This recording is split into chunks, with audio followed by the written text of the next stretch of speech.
आपको क्या लगता है कि सही संत कौन है? बहुत डीप क्वेश्चन है, पर मैं इतना कहूँगी कि अगर मैंने कहा मुझे प्राउड है, बहुत गर्व है, तो मुझे दुख भी रहा इस बात का कि लोग छलावे में, लोग दिखावे में, खेल में, मनोरंजन में कभी कभी ज्यादा लग जाते हैं, मूल चीज को भूल जाते हैं। कौन कैसा रहा क्या रहा मुझे उससे तो कोई लेना देना नहीं है, लेकिन आप क्या पाने जा रहे हो और आप कहाँ लग जा रहे हो। आपने क्या, अपने देश में इतने अच्छे अच्छे महापुरुष हैं उस कुंभ में, उनके आदर्श, उनके चरित्र, उनके आचरण को आपको ग्रहण करना चाहिए, उस पे चर्चा होनी चाहिए, धर्म पर चर्चा होनी चाहिए। और आपने उनका नाम लिया, बाबा का, और भी बहुत सारे ऐसे थे जो कुंभ में बहुत फेमस हो गए। वो सब उसके लिए महाकुंभ नहीं है, आपके मनोरंजन के लिए थोड़ी था, कोई एंटरटेनमेंट थोड़ी है। आप वो तो कुछ सीख नहीं पाए और आप बस उलझ के रह गए दूसरे झंझटों में, तो ये तो बहुत ही गलत मेरी दृष्टि से हुआ।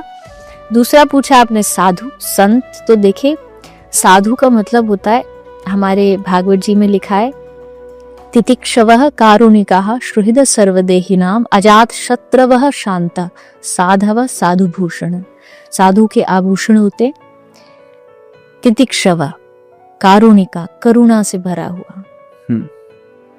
तितिक्षव, करुणा, उसमें दया, काइंडनेस पूरी भरपूर हो, आंखों में करुणा हो। मैं हमेशा कहती हूँ, लोग पूछते हैं साधु की पहचान कैसे हो, मैं कहती हूँ उनकी आंखों में देख लो, बस आंखों में करुणा नजर आई तो समझ लेना साधु है।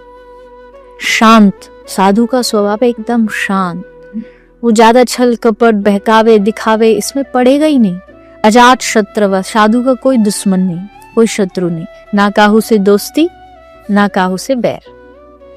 तो लक्षण तो बहुत है, पर साधु के चरित्र पर ध्यान दें विशेष, उनके चित्र पर नहीं।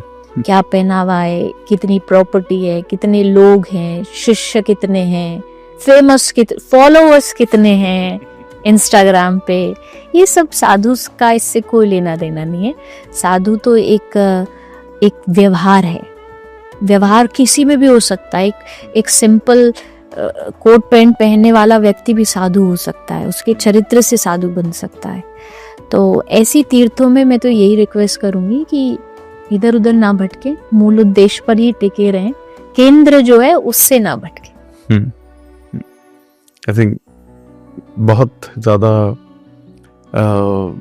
आई थिंक ये बहुत अलग था, लेकिन बहुत आई थिंक सभी को समझने की जरूरत है कि हमारा पर्पस क्या है।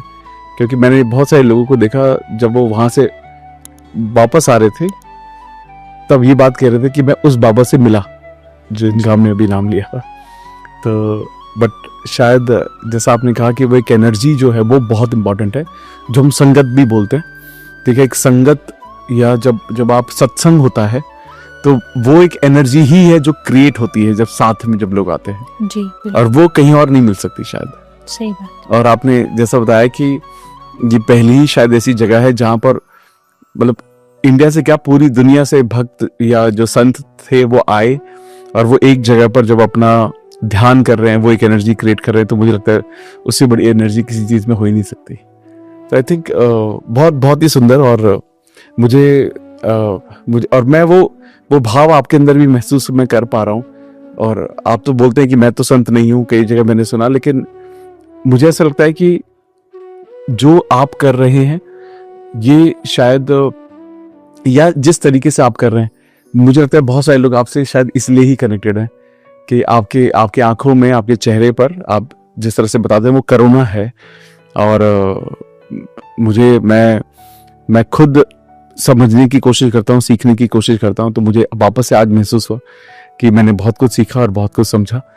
और आपका यहाँ तक आने के लिए और हमारे साथ, हमारी ऑडियंस के साथ वक्त बिताने के लिए बहुत बहुत धन्यवाद। मुझे भी बहुत अच्छा लगा, आपने बहुत अच्छी जिज्ञासा क्वेश्चंस रखे, एंड आई होप कि उनका सही से उत्तर भी मिला हो ताकि लोग उसको समझ पाए।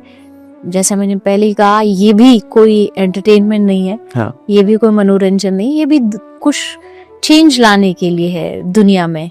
तो आई होप कि सब इसको सुन के कुछ सीखेंगे, कुछ बदलेंगे। बहुत बहुत धन्यवाद आपका। बहुत बहुत धन्यवाद। राधे राधे। राधे राधे।